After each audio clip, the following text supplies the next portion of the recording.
Guys, listen. I don't know if you've heard the news, but the world is ending. You don't believe me? Look, call up the Google machine, type in world burns, images, everywhere, pictures everywhere. Everything is on fire. Everything is ending. Go to the Facebook group. You have 1,400 people pretending to like sorcery. Don't believe it. There's a gun on the floor. There's a snake on my forehead. Let's get into it. All right. So what happened is predestination. Nice little card, right? Look at that. $3,000. That's bad. That's really bad. Okay, look. $10,100. All right, so we had a sale of predestination in December for $10,100. And then we just had another auction, and it only sold for $3,000. It's all tanking. Everything's negative. People are upset. All right, let's break it down. So when you have an auction on a very rare and scarce item, funny things happen. And listen, we are in pre-release. I had to wear the sunglasses today because my eyes are burning from the flames. It's the smoke. I got to protect myself. All right, so we have an auction. We're in the pre-alpha era of sorcery. The market is very small and tiny. There is no price history to substantiate valuation of anything, right? So people bidding on auctions, it's for two reasons. Either they love the game and they just love the cards. They love sample cards for what they are, the history of it. They love to collect, whatever. Or they see it as an investment opportunity. They believe in the game. These are very rare items. They covet them. And they, again, believe in the game and the trajectory of the game, and they think there is potential for it to grow. And so when you have very tiny, infinitesimally tall, I can't even say the word, very tiny supply that will not grow that much. It'll grow marginally, 244 packs worth through the Kickstarter, marginally relative to potential growth, right? And that supply is finite, and we don't expect there will be more. And then you expect growth in the game, and with growth in the game, you expect demand growth, right? So people are speculating. Maybe there will be increased demand as the market grows. Maybe valuations will go up. That's the investor mentality. You know, whenever you buy into an investment, you don't buy based on today. You buy based on future projections and your belief in that company, that product, that business, whatever, right? That's what an investment is. There's flips, and that's different. Investment typically implies some future projection of valuation. All right, so there's that, right? So we had an auction, and if you look here, in this auction, 24 comments. And when I run auctions, there's not people just chatting about the item. You know, it's bids. So there was very heavy bidding, and it predominantly came to three people. All right?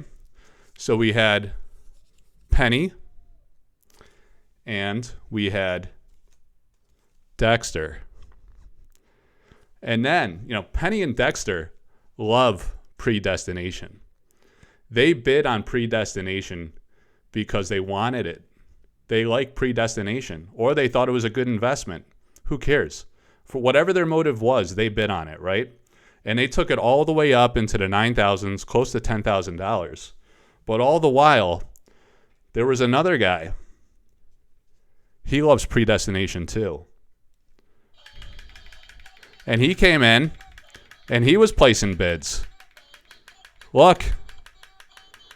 He loves predestination. And he won that auction for $10,000, right?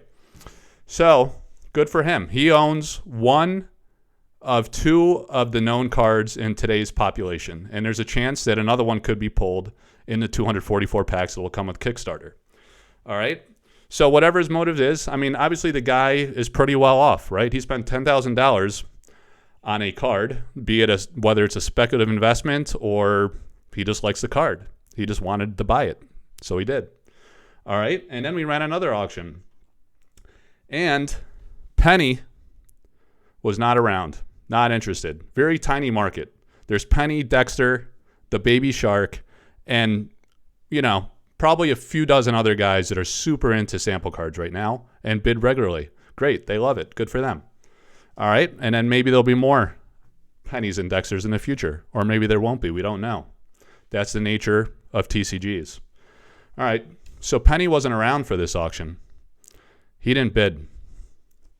Dexter, he wasn't around either. Dexter, the week before, or was it 2 weeks before? Regardless, he bought a sample art pack for $4,500. So he didn't have the funds to compete in this auction, or just maybe wasn't interested anymore. People changed their mind. All right. But there were a few other guys, and they bid it up, and it got close to $3,000. And then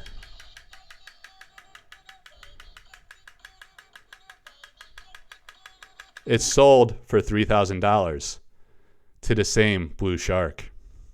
So now he owns both copies of Predestination. And what he does with them, again, is completely up to him. If it's an investment, he owns all the known copies that are out there. So now price is in the eye of the beholder. You can sell it. You can name his price. There may or may not be a buyer. He could keep it. He could hang it on his wall. He could burn it in his living room. It doesn't matter. That's his choice. He owns it, right?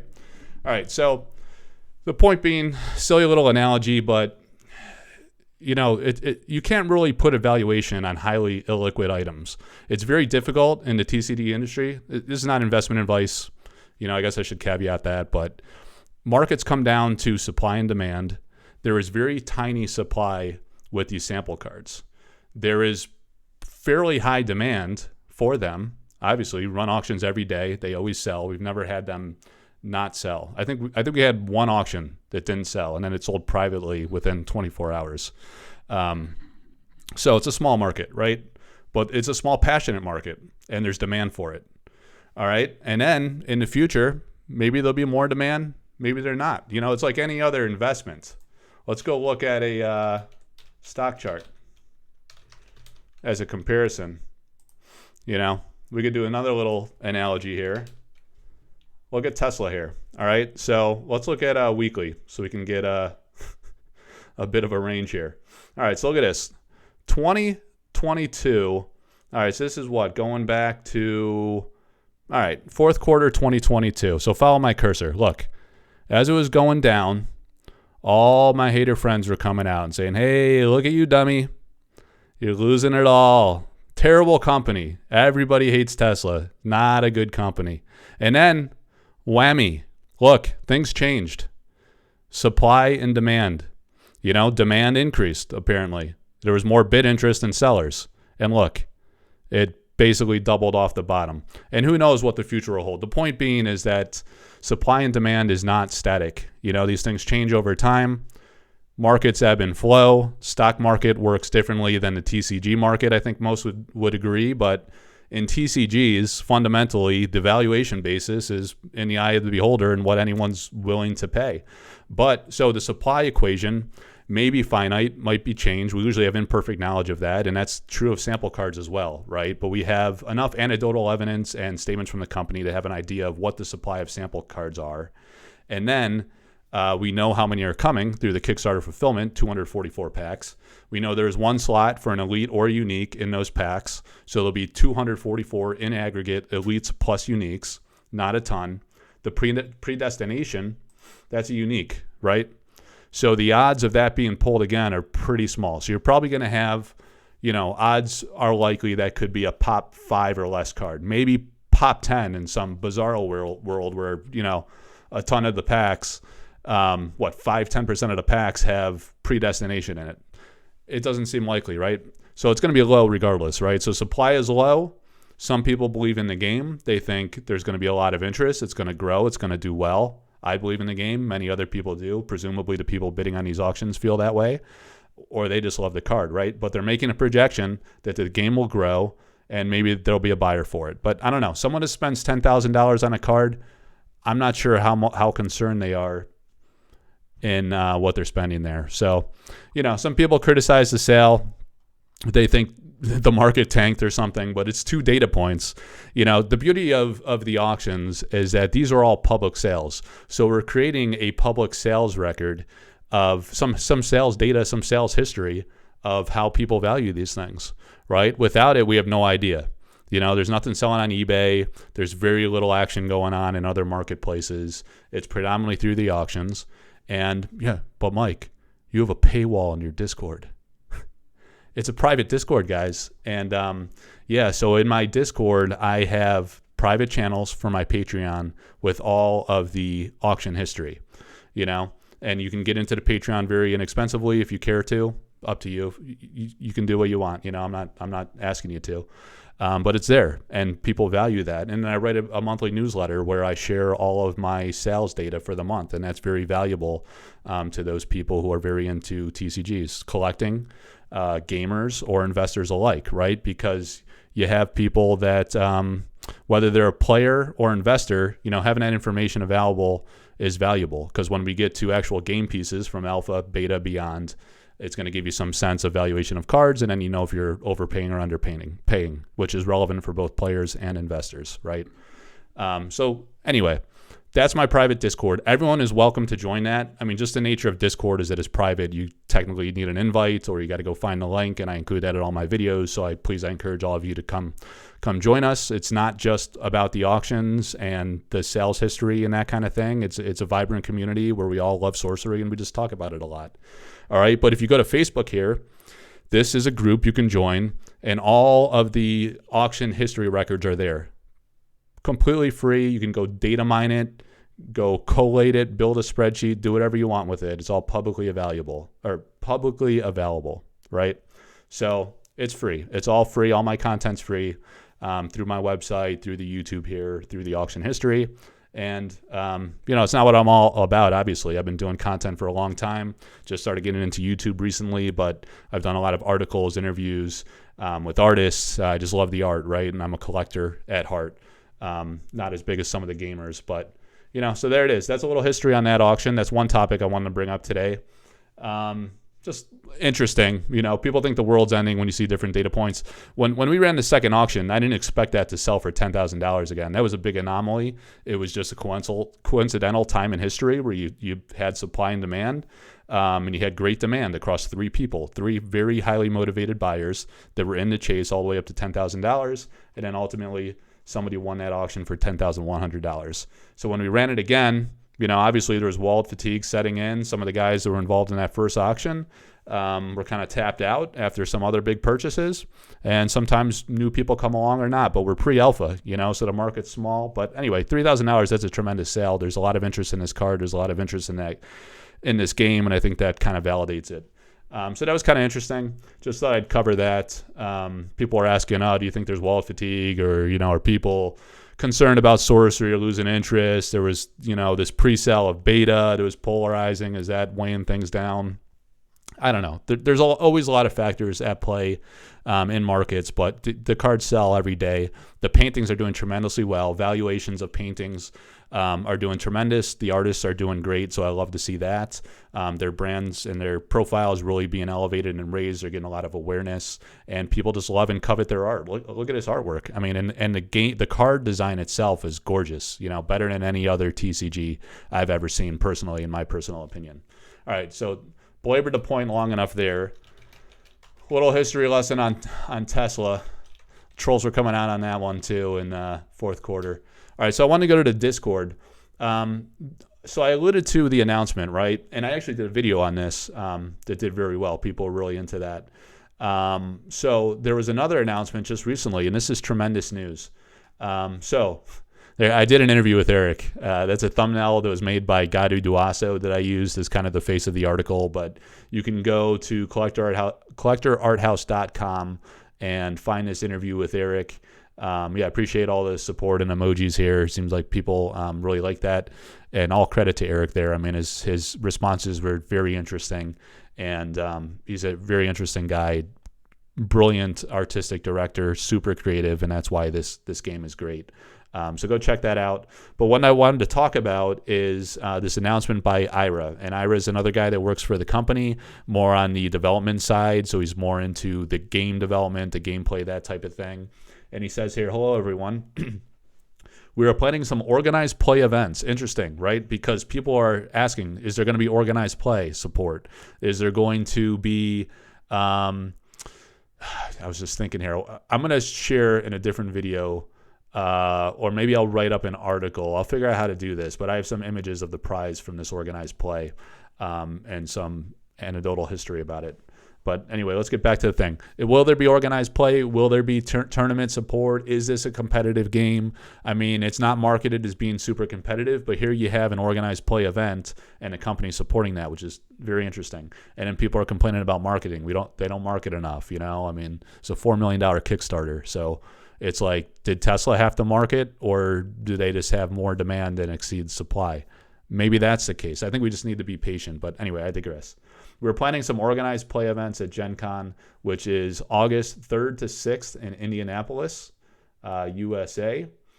Overall, organized play philosophy is more focused on inclusivity and being chill versus hyper-competitive play. All right, so what does that mean? We will have beginner-friendly events and pre-constructed decks, though we will also run decks for players with existing collections, including Booster Draft and a Crown of the Victor championship event. That's epic. In which we are giving away the original art for that card. To help us gauge interest in the events, please react below. All right, so they're asking for interest. Look at the interest here, guys. Just hundreds of people responded to this. And A means can attend but have fun. You know, it's in the USA. This is a big international game, so there's a large number of people that can't make it. B might attend. We got 74 already. This was announced, 2 days ago? We're not at 2 full days just yet, like a day and a half. 32 people confirmed they'll be there. I'll be there and would be interested in helping in demo judging. Okay, so they're looking for people helping with demonstration and judging. Actually, I can't judge, but I'd love to be part of the booth or whatever they're doing. So I selected B. I'd love to try to attend.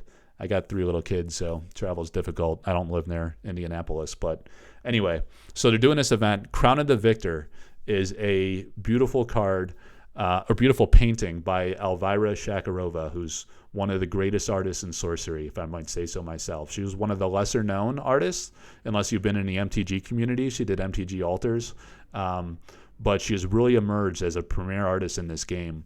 And I did a live Q&A kind of discussion with her a few weeks ago. We learned a lot about all of the stories behind the artwork that she did for this game. Super interesting. And when we talked about Crown of the Victor, she said there's this card in Magic called Urza's Mitre, I believe it is.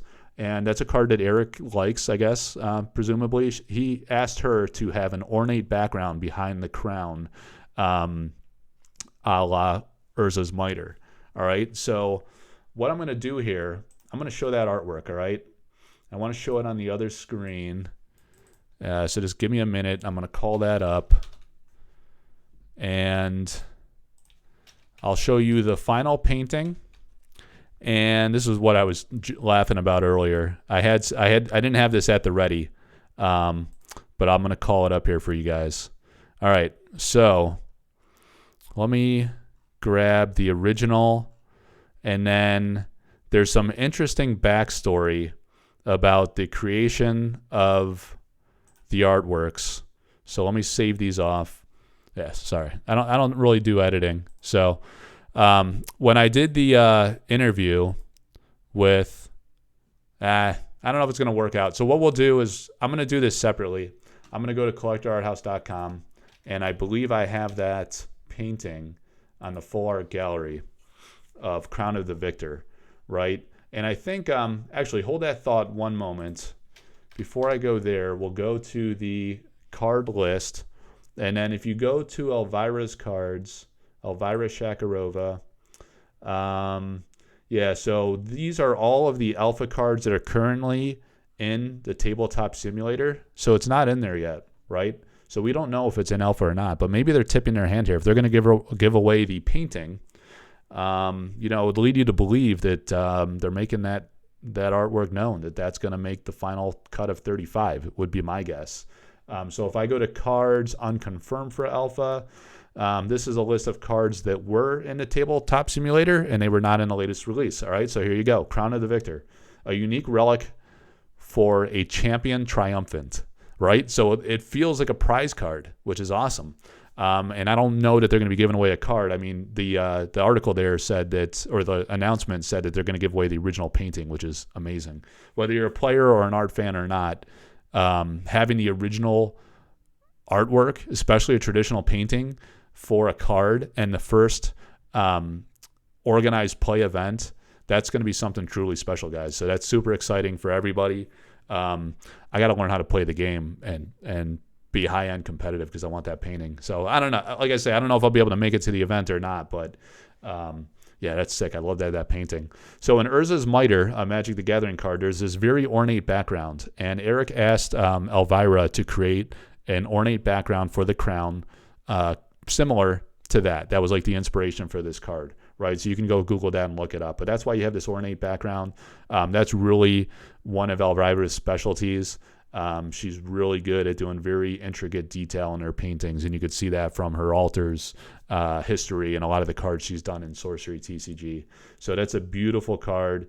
Look how that crown shines. You know, that original. I've not seen this original personally. Obviously, Eric has it in his possession.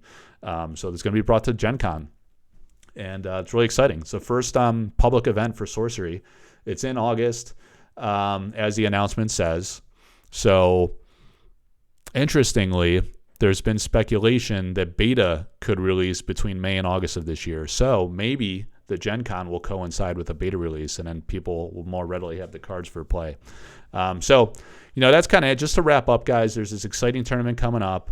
Jeff Menges is going to be there. There'll probably be other artists there. What's up, bud? Watch out for the gun. World is ending. It's not, guys. This game is amazing. It just gets better and better. So I'm going to cut it off here. What's up, buddy? What are you doing with that hammer? What are you doing with that hammer? I don't know what you're talking about. All right, so August, Gen Con, The Crown, Jeff Menges will be there, potentially other artists, and it's heating up. Sorcery's exciting, guys. The world's not ending. It just gets better and better. All right, take care, everybody. I'll see you.